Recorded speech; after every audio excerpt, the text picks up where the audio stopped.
Hello there, my name is Solmaz, and you are listening to Tabling Thoughts podcast. In this podcast, I talk about my experiences as a relationship coach and psychotherapist. The little things that I noticed in my clients' day to day lives, which may affect the quality of their lives and relationships enormously, and for some reasons, they don't pay that much of attention to them. As I mentioned, I'm a relationship coach and I also practice as a psychotherapist in Ontario, Canada.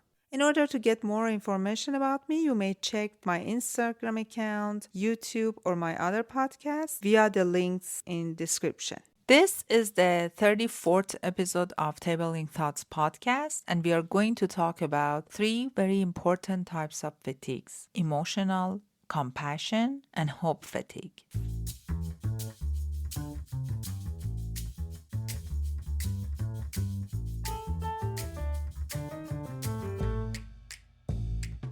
Have you ever said, I'm so tired, but couldn't quite explain why? Maybe your body wasn't sore, your sleep was fine, and yet something inside felt deeply worn out. That, my friend, is called fatigue, but not just the physical kind.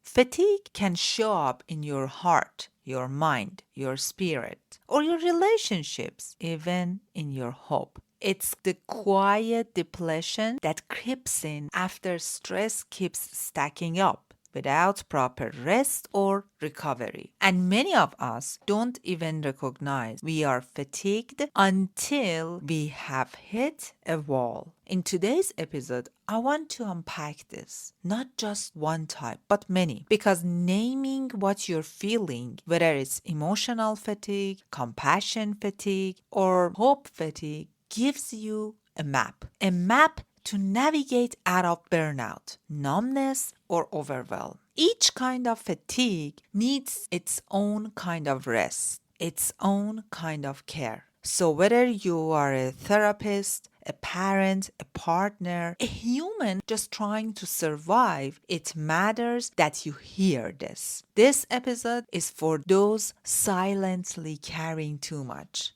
Let's break it down one type at a time so you can better understand what's been draining you and maybe, just maybe, find a gentler way forward.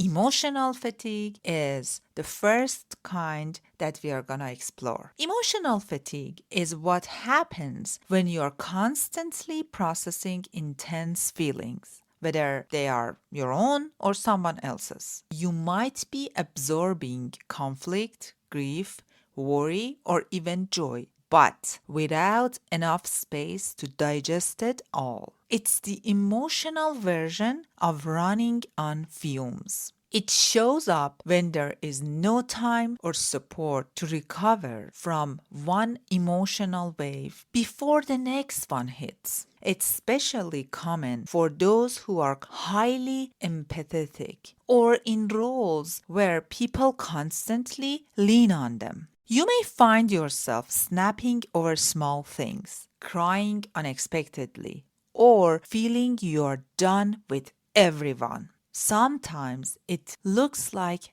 apathy, like you just don't care anymore. Other times it shows up as deep sensitivity. Everything hurts more than it should. It might feel like your heart has no buffer left. You're not dramatic or weak. You are depleted.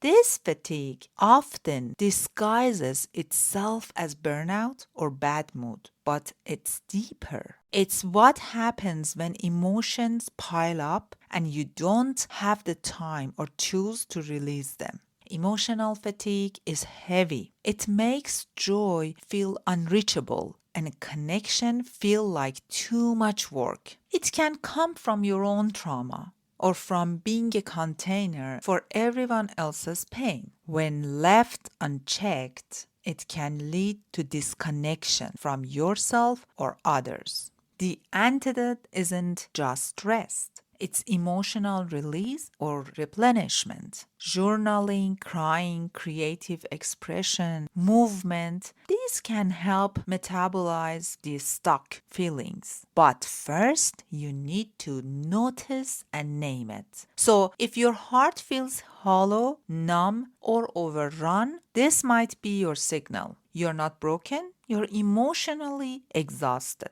One of my clients, who is a mother supporting her child's mental health crisis, began to feel numb and irritable towards her whole family. Working through sessions and sessions, we ended up knowing that she is going through an extreme emotional fatigue. I had another client who used to be everyone else's safe space, and after a while, because of the emotional fatigue she encountered, she found herself avoiding messages and canceling every single plans. The second kind of fatigue that I want to talk about is compassion fatigue, which is often called the cost of caring. It's what happens when you have supported others through their pain for so long that your own capacity to care starts to erode. This is especially common in therapists, healthcare workers, social workers, activists, and even parents of children with high needs. You begin to feel emotionally numb or disconnected from the people you want to help.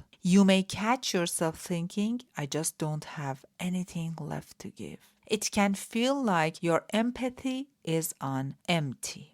The irony is you got here because you cared too much for too long without recovery. It is different from burnout. Compassion fatigue is deeply emotional and tied to witnessing others suffering. Sometimes you feel guilty for not feeling more. Other times, you feel resentful, irritable, or even cynical. You might start avoiding calls or messages from people in pain. Your body might feel fine, but your heart feels distant or cold. It's your nervous system's way of self-protection. It shuts down to keep you from being overwhelmed. But this survival response can make you feel disconnected from your purpose. If you once loved your role as a helper, but now dread it, you may be experiencing compassion fatigue. Remember, my friends, replenishing requires not just rest, but boundaries, connection to your why, and receiving care yourself. It's okay to be tired of holding space. You're not failing, you're a human. Compassion is renewable, but only when you pause and refill. You can't pour from an empty heart. I remember during the time I was practicing as a practicum student in clinic, I was working for a clinic for underprivileged people, those who had accumulated pain and suffering throughout their life and they had never ever sought any help. So I was under so much pressure. I was exposed to so much misery and drama, and I couldn't even imagine working as a psychotherapist who once loved her job now made me to dread through every session. I ended up to even fantasizing about quitting.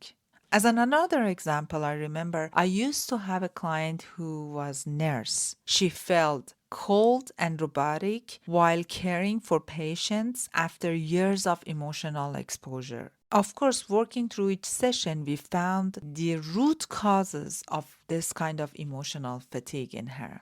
The third kind of fatigue that many people are not aware of it, and I found it very interesting in my own clients, is called hope fatigue. Hope fatigue happens when you have held on to hope through hard times, but the outcomes keep disappointing you. It's the burnout that comes not from doing too much, but from hoping too long.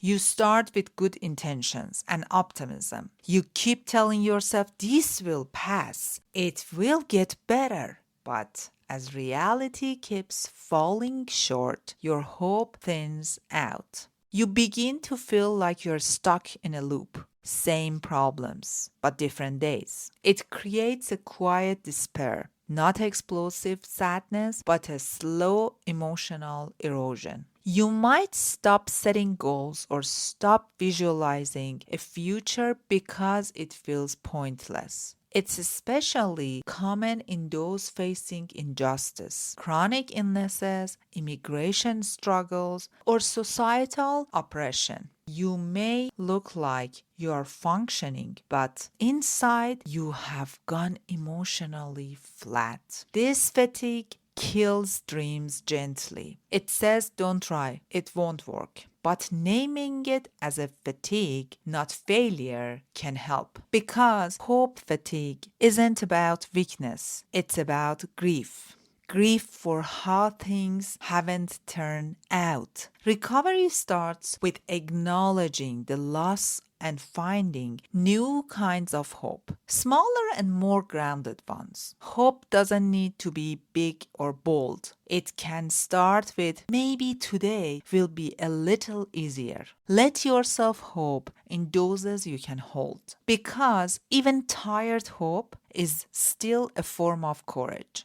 You don't have to give up, you just have to rest. As an Iranian immigrant, we have lost faith in change after years of following protests or political news. Every time something happens back home, like Mahsa's movement a couple of years ago, lately the war between Israel and Iran, they created some kind of hope deeply inside, but not for a long time. So I can see deeply how hope fatigue is killing the last bit of hope for a better future for our country.